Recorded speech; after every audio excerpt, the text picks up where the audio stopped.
Hi, everyone, and welcome to Weekly Homilies with Father Mark Sislanko, pastor of Saints Isidore and Maria Parish in Glastonbury, Connecticut, part of the Catholic Archdiocese of Hartford. I'm Carol Vassar, Parish Director of Communications, and this is episode 34 of Season 7 for the 30th Sunday in Ordinary Time, October 27th, 2024. Our Gospel reading is from Mark, chapter 10, verses 46 through 52. As Jesus was leaving Jericho with his disciples and a sizable crowd, Bartimaeus, a blind man, the son of Timaeus, sat by the road begging. On hearing that it was Jesus of Nazareth, he began to cry out and say, "Jesus, Son of David, have pity on me." And many rebuked him, telling him to be silent. But he kept calling out all the more, "Son of David, have pity on me." Jesus stopped and said, "Call him." So they called the blind man, saying to him, "Take courage, get up. Jesus is calling you." He threw aside his cloak, sprang up, and came to Jesus. Jesus said to him in reply, "What do you want me to do for you?" The blind man replied to him, "Master, I want to see." Jesus told him, "Go your way. Your faith has saved you." Immediately he received his sight and followed him on the way. The Gospel of the Lord. I always keep coming back to some basic questions that we all are asking about ourselves, need to ask about ourselves, and continue to ask about ourselves. These types of questions can be put into the grouping or the heading of existential questions. They're questions who define us. And what's really cool about these questions is that they get asked at every stage of our life. And to live life fully means to pursue these questions and to continue to pursue them as life unfolds for us as we age and as we grow and as we develop. They're questions that are always looming within us. Whether we realize it or not, we are asking them. And we answer them by the way we live our lives. So if we're not explicitly dealing with these questions, they get expressed anyway in the choices we make and how we live our life. And there are four basic questions. The first one is, who am I? Who am I? It's a pivotal question that every single human being has to ask and answer about themselves. Ultimately, who am I? The second, what is my purpose? What is my purpose? In short, why am I here? What is my purpose? And younger folks deal with these questions quite intensely. I'd suspect that some of our older altar servers have these questions in their minds and hearts right now as I speak. Who am I? What is my purpose? The third one can be asked in a couple of ways, but it usually gets expressed as either this: is this all we have? Is this all there is to life, what I see around me? Or is there more? Another way to rephrase that is to be more blunt. What happens to me when I die? What happens to me when I die? So who am I? What is my purpose? What happens to me when I die? And the fourth question is, to whom do I belong? To whom do I belong? It may seem like a very simple question, but if you've grown up and you've been kind of jostled all over the place, passed from one to the other, you can easily get very confused about where do I belong? Where are my real roots? Where do I settle myself and find my greatest self-expression? Pivotal questions. So I suppose if we take somebody like Bartimaeus, a blind man, back in the time of Jesus, sitting by the roadside, I would suspect that in one way, shape, or form, those questions were pressing on his mind and heart as well. Think about it for a moment. He's a blind man growing up in a society that has no use for him. He'd been blind from birth. How do you suppose people have taught him about those pivotal questions about who he is? Who are you, Bartimaeus? I'm a blind man. What is my purpose? Bartimaeus, you have no purpose. You are a nuisance to be cast aside. Go along your way and get out of mine.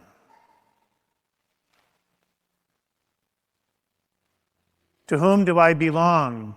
Asked Bartimaeus. Bartimaeus, you belong to no one. You have no value, you have no worth, and you have no place. Maybe some of us here today, at one point or another in our lives, on some level, have kind of felt that way too.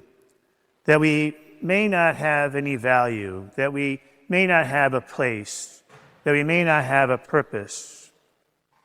But if Bartimaeus is living with this reality of being a nobody, of being a cast aside and a nuisance, and then off in the distance he cannot see, but he can hear a voice preaching, a voice that is speaking a different narrative, a voice that is speaking of God's kingdom, of healing. He's hearing that this voice is doing powerful things, that this voice is saying that folks are not useless, but that everybody has value and everybody has a place. Can you imagine how Bartimaeus, who's been knocked down his whole life, must have been somewhat perked up, intrigued, and had that message touch his heart in a very powerful way, that he knew only one thing: he needed to meet this guy. He needed to have an encounter. You know, we're bombarded in our world today with information like we've never been bombarded before. We have so much before us all the time. And it all flashes constantly. If we want to know something, we look it up and we get the answer. Do we ever stop and wonder if what we're reading and what we're seeing is true? When it flashes by your screen or you see it in a Google search and it comes up, do you automatically assume that what you're seeing and that what you're reading is true? How do you know? How do we know today the information that we get, whether it is true or whether it is false? But here's a very interesting experiment you can do sometime when you have some time to kill, is look at what comes before you. Look at all that invades your space, all that is available to you. I will guarantee you that in great measure, all of that stuff is trying to answer those questions that I began with today. They're all messages, and sometimes subtly so, about who you are, about what your purpose is, about what happens when you die, and about to whom do you belong. They're all messages trying to convince you that this is the truth. This is what you need to know. This is what you need to follow. And those voices loom large, and we listen to them even if passively so, and they influence us. And so Bartimaeus finally gets to meet Jesus, and he pleads with Jesus, "Have pity on me. have pity on me. I want to see. I want to see. And there was a meeting of love there between Jesus and Bartimaeus. And that's when faith begins for us. When there's a meeting of two persons, us and God, in love. And that sparks faith. So Jesus reached out to Bartimaeus and he healed him of his sight.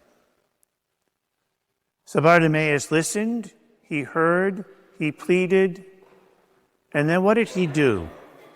He followed. Now I suppose Bartimaeus, who's never seen a thing in his life before, could have been gone skipping down the street trying to figure out all the new things that he can do now that he could never do before. But he doesn't do that. He turns, he looks at Jesus and follows Jesus. Why?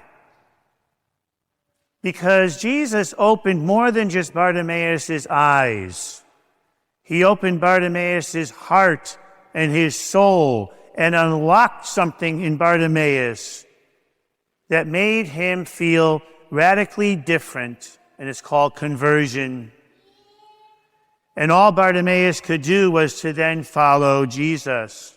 Why? Because he realized that the voices he was listening to all his life were nothing but a bunch of lies, and that the only truth was to be found in the cross, in Jesus, in this man whom he met in love along the side of a road in a very simple, humble way.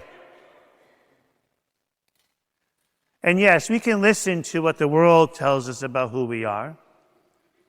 We can listen to what the internet tells us about who we are. We can even listen to what people around us tell us about who we are. But is that really who we are? At the end of the day, is that all we are, what others tell us? Or is there something more? If we turn our vision away from others and to Jesus, here then we find the truth.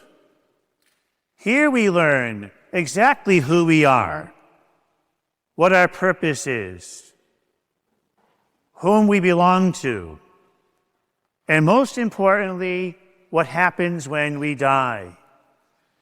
That biggest worry Jesus takes away from us in faith and assures us of life eternal and life with God, if faithful to God here on earth.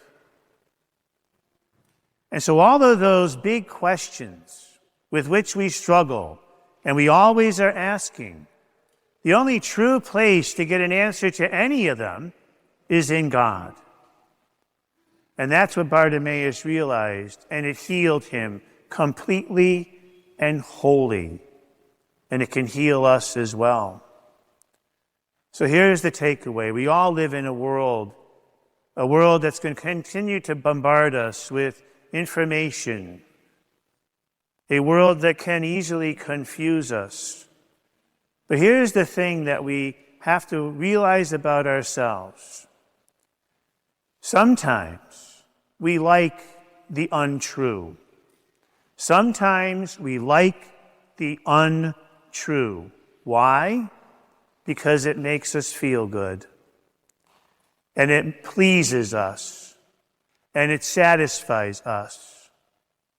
And so therefore we cling to it, not knowing that at its base, it's a lie. And so we have to continue to come back to Jesus, who is the way and the truth and the life, and the only place that we can find those answers to those pivotal questions and follow the right path. So we need to do what Bartimaeus did, learn how to listen, not to the voices of the world, but to the voices of God. Learn how to hear them so that they take root in our hearts and souls. Always plead with God and run back to his mercy, his unconditional love, and the open arms that will always accept us. Reorientate ourselves, ask for God to give us strength so that we too can follow him, not ourselves, and not the ways of the world. It is then and only then that we will be healed and we will find ourselves with full sight, not only physically, but of heart and soul as well. Father Mark Stislenko is the pastor of Saints Isidore and Maria Parish in Glastonbury, Connecticut. Learn more about our parish community at isidoreandmaria.org and follow us on social media, Facebook, Twitter, and Instagram.